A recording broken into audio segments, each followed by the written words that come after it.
Guys, pagi ini aku mau menjelaskan tentang satu games yang aku ciptain sendiri. Games itu sebenarnya semua games aku itu awalnya adalah inspirasi dari kisah nyata yang aku alamin sendiri sehari-hari. Jadi misalnya aku ada masalah apa atau aku nemu orang yang kayak gimana, terus aku jadi pikirin gimana caranya supaya ada hikmah dari kejadian itu, terus jangan sampai kalau itu buruk kejadiannya jangan sampai diulang lagi oleh anak-anak generasi muda gitu. Nah, salah satu games yang paling favorit dari seluruh kegiatan Katisha, karakter building games atau yang aku singkat dengan Katisha Games, yang aku bawain ke panti asuhan atau aku ke kampung-kampung, ke anak-anak, ke berbagai wilayah di Indonesia, itu adalah games yang aku sebut dengan menjemput rejeki. Jadi itu awalnya games itu tercipta karena aku kesel gitu sama orang yang suka ngerebut rezeki orang lain, suka sikut-sikutan, sampai berani memfitnah atau sampai ngejatohin nama baik orang lain atau ngerebut klien-klien kita gitu kan, ada kan orang-orang yang kayak gitu. Nah, aku pengen anak-anak itu bisa melihat konteks ini dengan cara yang mudah, terus bagaimana dia bisa keluar dari pola yang jelek seperti itu gitu loh, dengan aku perlihatkan bahwa dengan permainan ini kalian bisa jadi orang yang lebih baik gitu. Nah, permainan ini disebut menjemput rezeki karena bagi aku rezeki itu sebenarnya sudah ada gitu, sudah ditentukan, tinggal kita mau mencapainya atau tidak gitu. Jadi setiap orang itu sebenarnya sama Allah kan udah disediakan rezekinya masing-masing, jadi nggak usah takut gitu. Jadi dengan pemahaman bahwa rezeki itu sudah ada buat kita, jadi kita itu tidak perlulah buat ngambil rezeki orang, tidak perlulah kita mengambil lahan dagang orang lain, atau mengambil, misalnya dalam kasus aku mengambil murid aku misalnya kayak gitu-gitu deh ya, kita nggak usah takut, sebenarnya kita udah ada yang nentuin gitu, udah ngasih jatah gitu. Nah, prinsipnya sih kalau kita ngambil jatah rezeki orang lain kan, rezeki yang nantinya sebenarnya Allah udah kasihin buat kita itu bisa dihilangkan gitu sama Allah, jadi ngeri banget, bahkan mungkin dikasih azab karena kecurangan kita gitu.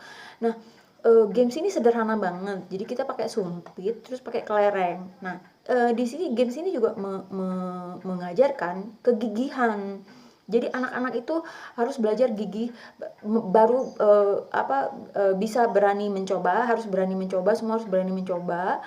Terus konsentrasi, dan ada hal lain yang lebih lebih tinggi lagi, yaitu adalah anak itu mengontrol emosi.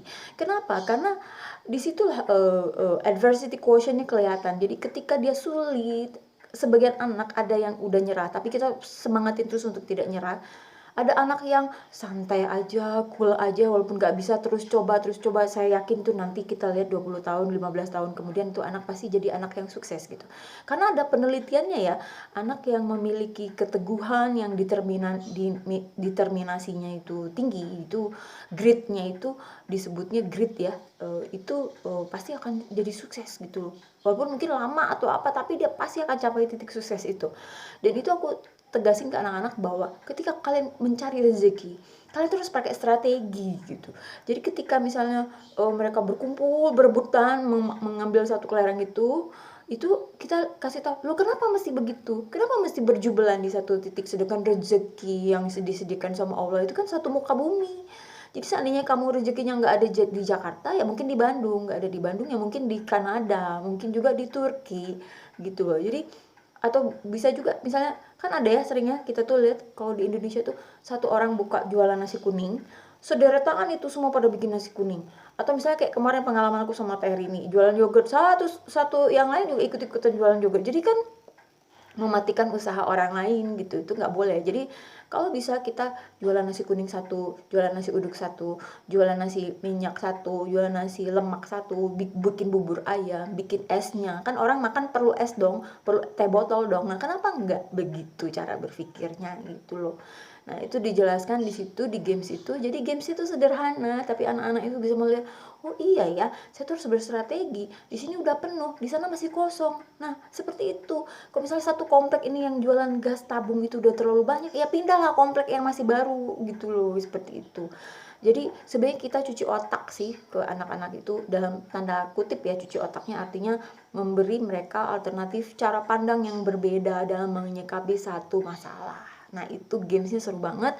Alhamdulillah so far so good, semua anak-anak yang ikut game itu suka banget.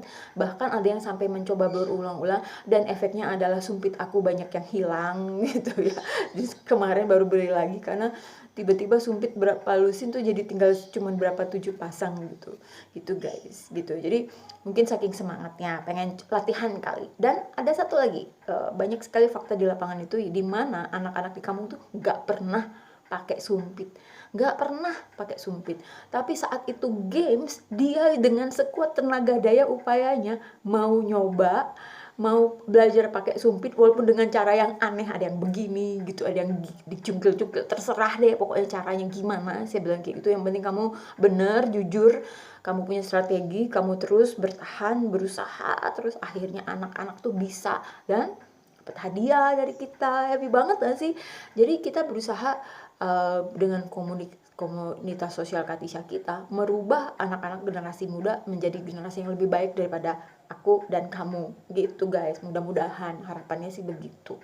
Nanti aku jelasin lagi games-games aku yang lain yang seru ya, dan apa latar belakang games itu diciptakan oleh aku gitu. Salam, aku Nunun Jakfar, komunitas sosial Katisha. Huha.